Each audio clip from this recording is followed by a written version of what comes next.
جب نجران کے عیسائیوں کے ساتھ مباہلے کا وقت آن پہنچا اور اللہ نے قرآن میں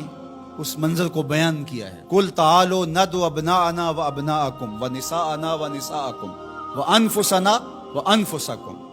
ثُمَّ نَبْتَهِلْ۔ اے محبوب ارشاد کر دیجئے، تم بھی اپنے بیٹے لے آؤ، ہم بھی اپنے بیٹے لے آتے ہیں، تم بھی اپنی خواتین لے آؤ، ہم بھی اپنی خواتین لے آتے ہیں، تم خود آ جاؤ اور ہم بھی خود آ جاتے ہیں، پھر ہم مباہلہ کرتے ہیں اور جھوٹوں پر اللہ کی لعنت کرتے ہیں۔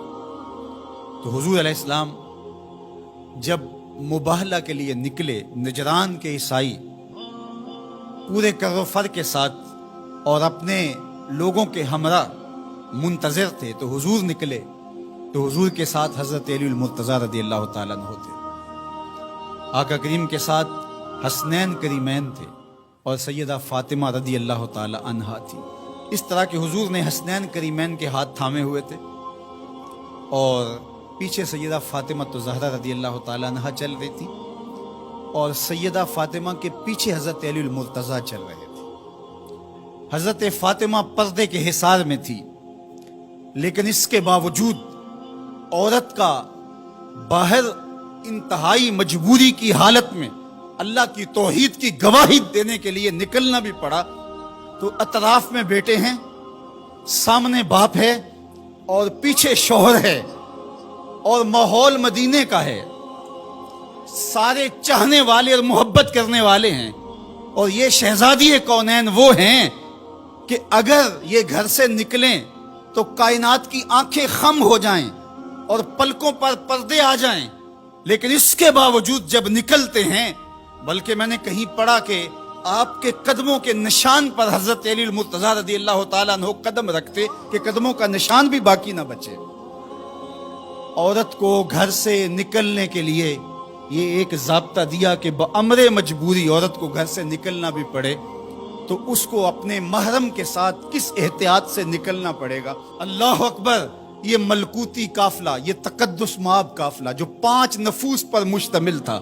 جس پر میرے حضور نے ارشاد فرمایا اللہم ہؤلاء اہلی، اللہ یہ ہیں میرے اہل، یہ ہیں میرے گھر والے۔ اللہ اکبر! میری کل کائنات یہ ہے، اور آج تیری توحید کی گواہی کے لیے، سچائی کی گواہی کے لیے، مباہلے کے لیے لے کر کے پیش ہو رہا ہوں۔ اللہ اکبر! اب جب مباہلے کا وقت آیا اور ان لوگوں کو دیکھا تو ان کا جو بڑا پادری تھا اس نے اپنے سارے پادریوں کو مخاطب کر کے کہا واللہ میں وہ چہرے دیکھ رہا ہوں، اگر یہ کہیں کہ یہ پہاڑ یہاں سے اٹھ کے ادھر ہو جائے تو سرک کے پہاڑ ادھر ہو جائے گا، اور اگر تم نے ان سے مباہلہ کر لیا تو میں یہ یقین رکھتا ہوں کہ کوئی عیسائی باقی نہیں رہے گا،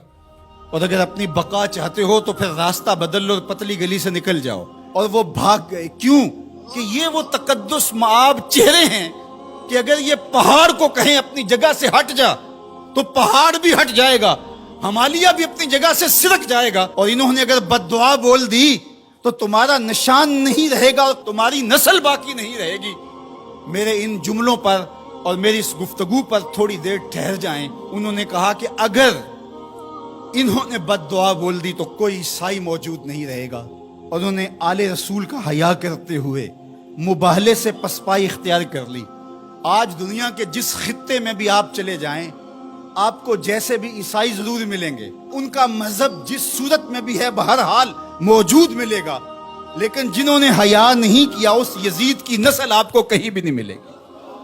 اس شمر کی اولاد آپ کو کہیں نہیں ملے گی، ابن زیاد کی نسل آپ کو کہیں نہیں ملے گی۔ میں نے تو دنیا گھومی ہے، مجھے آج تک کوئی شخص نہیں ملا جس نے کہا میں یزید کی اولاد سے،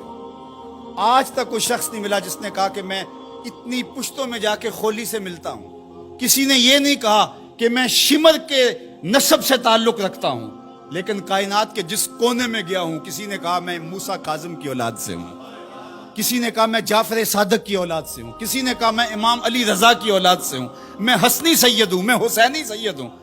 تو یار نام تو ان کا باقی رہا، تو یزید کا تو نشان مٹ گیا، تشخص بھی مٹ گیا، اور حسین کے روضے پہ آج بھی جھنڈے جھولتے دکھائی دیتے۔